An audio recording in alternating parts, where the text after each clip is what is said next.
Welcome back to the Jimmy Mathis Show every Sunday at 9 a.m. We have the Stone Zone with former Donald Trump top advisor Roger Stone. Joins the program now. Good morning, sir. How you doing? Jimmy, it is great to be back with you. It is always a pleasure. This past week, more and more have joined you in saying that there may need to be some peaceful protest in Cleveland, depending on what happens here over the next few months. Yeah, all of a sudden the Trump campaign is finding that in states where they have won the primaries, they are getting a plurality, or in some cases a minority of the delegates. This has now popped up in Arkansas, in Georgia, seemingly in Indiana. So there seems to be no correlation between how the voters voted and how these delegates are being apportioned. It's like hashtag our votes matter. Right. It's unbelievable. And then you have Mr. Priebus coming out, looking at roll call right here, saying that he's had it with Donald Trump's complaining. I don't really see Trump complaining, do you? Well, Trump has been attacking the rules. I mean, this is antithetical to common sense. I'm certain the average voter believes that when Trump wins the Georgia primary, that he wins the votes from Georgia.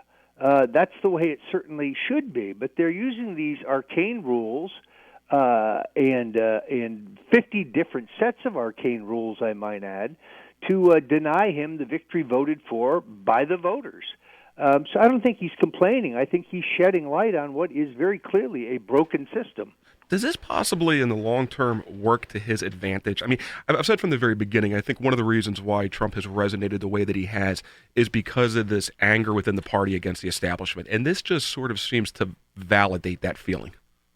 Yeah, I actually think in an odd way for the general election and for his general positioning, it's a plus because once again it shows that the donor class, the lobbyist class, the party professional class, the ruling elite, if you will, oppose the candidacy of Donald Trump, which is what makes that candidacy so attractive to everyone else.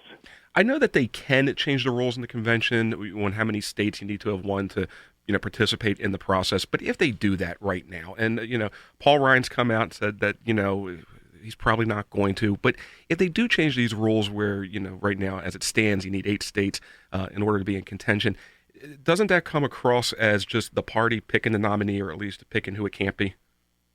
Well, just remember, though, under the current rule, John Kasich cannot have his name put in nomination. Correct. So the rules contradict each other already. By state party rules, there's a number of votes, 100 plus, that have to be cast for Marco Rubio. There's roughly 100 plus votes that must be cast for John Kasich because they won those votes. Yet, under these rules, Kasich's name and the name of Marco Rubio will not even be in nomination. So how do you vote for a guy who hasn't been nominated? Well, and explain to the way these rules have worked in the past, because a lot of people get confused on this. I mean, yes, every convention, they adopt a new set of rules. But in the past, excluding 2012, they pretty much just rubber stamped the previous convention's rules, correct? Yes, generally speaking, but recognize there's a permanent rule and there's a permanent credentials committee, and then there's the temporary committees that come together at the convention. It was a credentials fight that nominated Dwight Eisenhower in 1952. The Taft forces for Senator Robert Taft went into the Chicago Convention in 1952 with a solid 1,237 votes. But when the Eisenhower people moved in the Credentials Committee to remove the delegates from Texas and Louisiana based on the fact that some people claimed that they had been turned away from the caucuses in those states when they showed up to vote, pretty flimsy claim, by the way, it was right. A couple affidavits, the Credentials Committee denied that motion. The Eisenhower people took it to the full convention for a vote, as the committee report must be ratified. But when the chairman ruled that the Texas and Louisiana delegates had to refrain from voting on the question of their own seating, that broke the back of Taft's majority. This is exactly where Dwight Eisenhower locked up the first ballot. Yeah. Is Sarah Palin coming out a couple days ago, doubling down on your calls for a peaceful protest, depending on what happens here? Do you see that gaining more traction? And if you were to look into your crystal ball, do you see there being protests in Cleveland? You cannot believe how inundated I am with emails and letters, cards, postcards, phone calls from all over the country of people telling me they're going to be there, and they get it. Just as I said on this program last weekend, I have never advocated violent protest. It's in red state again today. These guys evidently can't read. If anyone will read the entire transcript of any of the interviews I've given on this subject, I recognize as a veteran of the '68 Nixon campaign how detrimental violence was to the campaign of Hubert Humphrey. It destroyed him. Our biggest problem here is going to be the professional agitators from Move On and Black Lives Matter, financed by George Soros, directed by David Brock, and wearing Bernie T-shirts, even though they have no connection to Bernie, seeking to incite violence. Jimmy, you know how this works. Yeah. You're from Baltimore.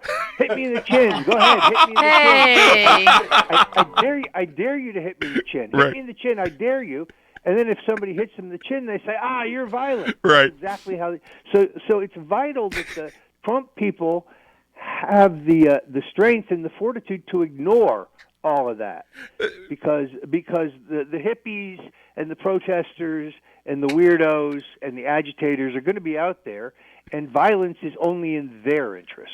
Do you think at the end of the day, everybody talks about how this is the end of the Republican Party? I couldn't disagree more. I think that this is healthy, and I think that what we're seeing in 2016 right now may actually be the savior of the Republican Party. I really do. This is a point of reckoning that the GOP needed to go through, in my humble opinion.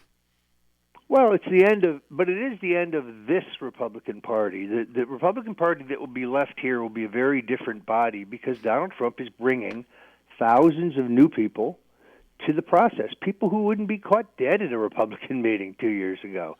And what you have from the Republican establishment is this attitude that we have somehow, we've invaded their country club.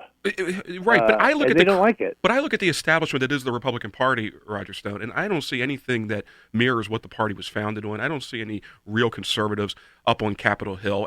The Republican Party, as it stands now, just seems to be a hybrid of the Democratic Party. It's even worse than that. Yeah. They go out in the country and they raise money in small dollar donations on all of the hot button issues that Trump is talking about: trade, immigration, spending, debt, everything. And then abandoned them. And then they don't do anything. Right. They raise millions, but then in Washington they don't do anything about those things. So it's a scam. Yeah. And in fact, the Republican Party has morphed into the same party as the Democratic Party, the party of endless war, the party of erosion of our civil liberties, the party of massive debt and spending and borrowing, the party of an incoherent interventionist foreign policy. Roger Stone, always a pleasure. The Stone Zone every Sunday at 9 a.m. Have a good week, my friend. Great to be here. Thank you. Appreciate it. 410-467-WBAL. Delegate Kathy Shalega joins us on the other side. 9:16, you're listening to the Jimmy Mathis Show on WBAL News Radio 10.